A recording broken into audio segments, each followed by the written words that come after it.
Welcome everyone to Growth Quest. I'm here to help you build the skills and mindset you need to overcome challenges and live a happy and fulfilling life.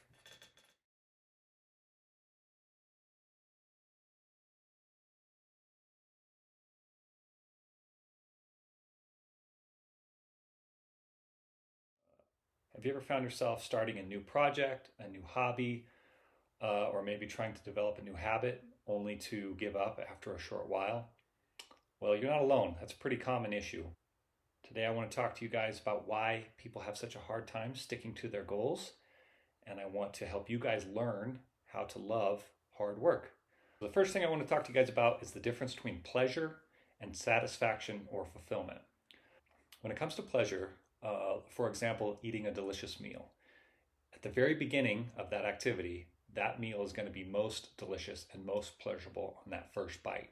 By the end of that meal, after you've taken your last bite, it's going to be far less pleasurable than when you first started after you've eaten and you're full. So pleasure is at its highest at the beginning of that activity, and then it tapers off towards the end after you've been doing it for a while. And that's usually how pleasure works. It's highest in the beginning, and then it tapers off over time.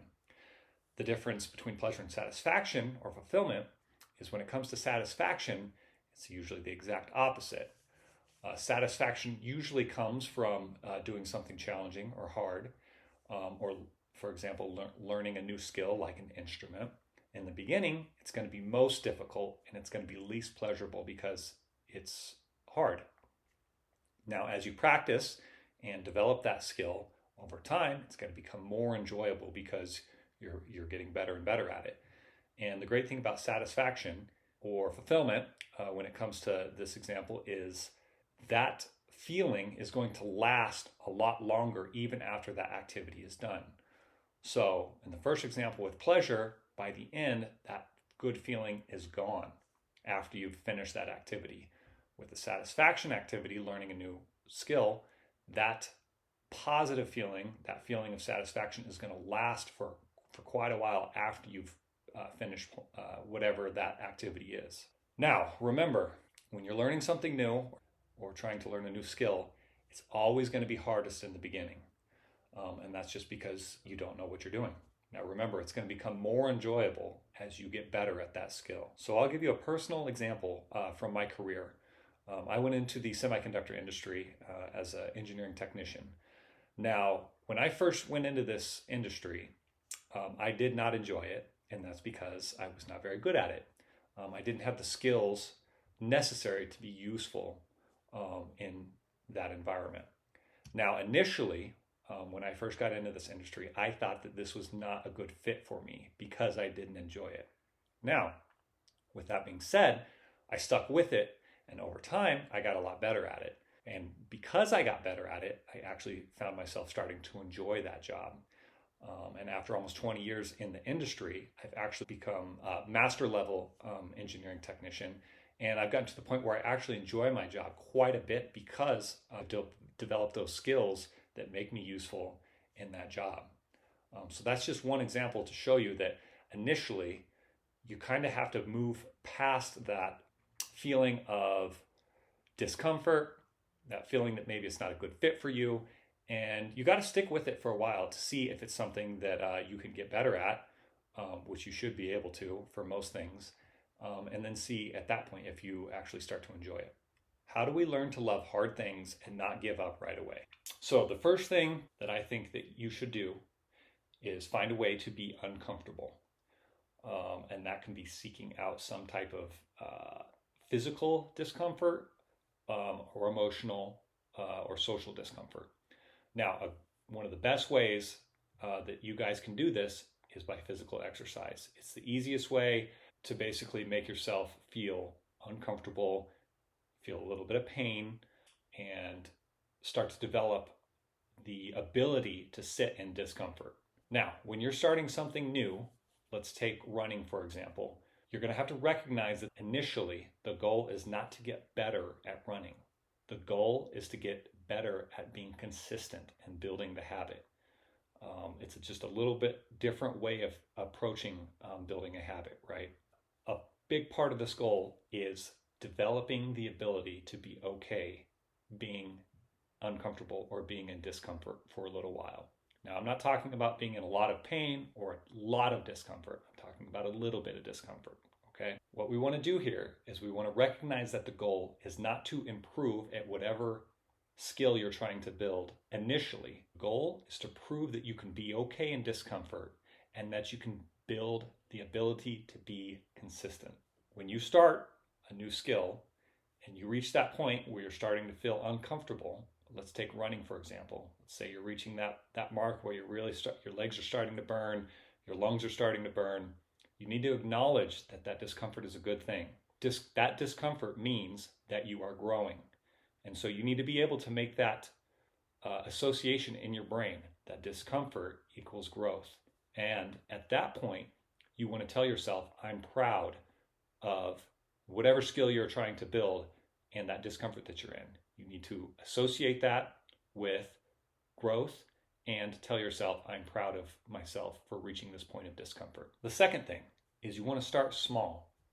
You don't want to make this so hard that you give up. And that's a big mistake that a lot of people make. So again, let's take running for example. If you're 50 pounds overweight and you haven't run in years, or maybe ever, your goal is to not run a marathon that week, that month, okay? Your goal, remember, is to build consistency. So let's start with walking around the block, okay? We want to make it easy enough to where we're not going to want to dread it tomorrow when we go to do it again. Running, for example. Let's say you set the goal that you're going to walk around the block. Let's say you do that once and it was way more challenging than you had anticipated, and that is making you not want to do it tomorrow. Make it easier. That's the first thing I want you guys to know, is you need to make this easier.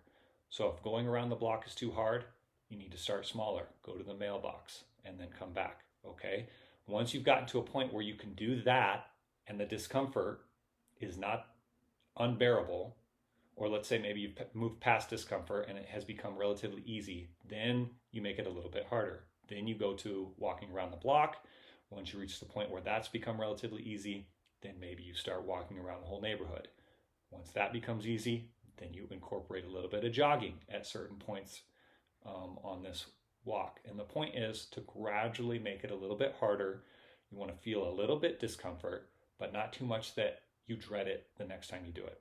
Now, the third thing I want you guys to know is that you should reward yourself for following through on whatever commitment that you've made or whatever new habit you're trying to build.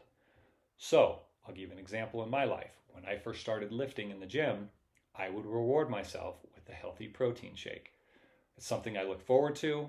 As I was working out, I would think about that. That would give me a little bit of extra motivation.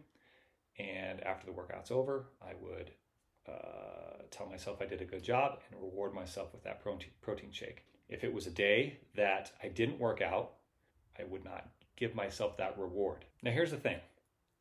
If you make a commitment, let's say to work out on a particular day, and you do not follow through on that commitment, don't punish yourself. Now that goes against some of the advice out there, but when your goal is to develop this habit, it's not very beneficial to punish yourself if you're not following through. A lot of times people will feel shame, and shame is not a useful emotion when we're trying to build a new habit. Shame tells us that we're not a good person. It demotivates us. It makes us not want to try in the future. If you do not follow through on a commitment that you've made and you do start to feel shame, I want you to counter that shame with what is true. The truth is that you're not a bad person. You didn't follow through on your commitment, and that's okay because that happens sometimes. And then refocus and recommit and get back on track tomorrow. And again, going back to what I said earlier, if the issue is that you're dreading it because it's hard, dial it down a little bit. Make it a little bit easier. That'll make it easier to stick to. So here's the great thing about building a new habit or a new skill is after a while, once you've really actually developed that habit, you're consistent. Let's say you're working out, you've done it for 6 months, you're doing the reward. You're not at a place anymore where you have to force yourself to do it. It becomes second nature. It's not an option. You automatically do it. Here's the cool thing. You actually start to look forward to the activity itself instead of just the reward.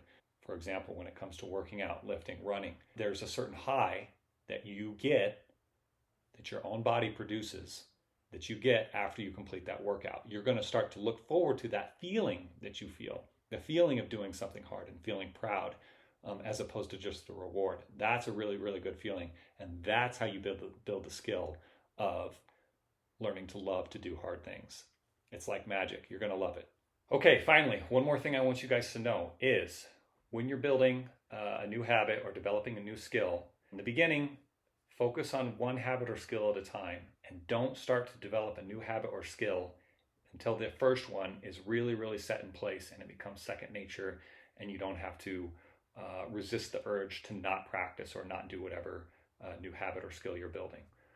Once that new habit or skill is developed and you feel good and you feel confident that you can stick with it, that's the time to go ahead and either work on leveling up whatever habit or skill you're developing or have developed and get better at it, or take on a new habit and basically repeat this whole process over and work towards developing a new skill or breaking a new habit or building a new healthy habit. So I want all of you to pick one way that you can challenge yourself this week, whether that be learning a new skill, developing a new habit.